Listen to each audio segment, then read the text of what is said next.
शहबाज गिल साहब फरमा रहे थे कि पीटीआई को तो इक्का दुक्का लोगों ने प्रेस कॉन्फ्रेंस करके छोड़ा था।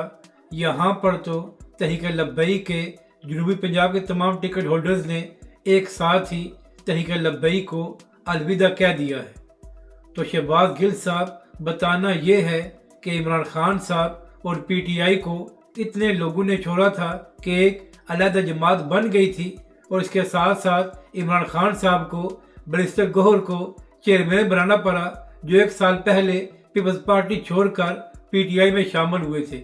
इसी तरह सलमान कमराजा को भी ओहदा देना पड़ा, जो पनामा में नवाज शरीफ का वकील था। तो लिहाजा हमें यह ना बताएं कि पीटीआई वालों को कम लोगों ने छोड़ा था।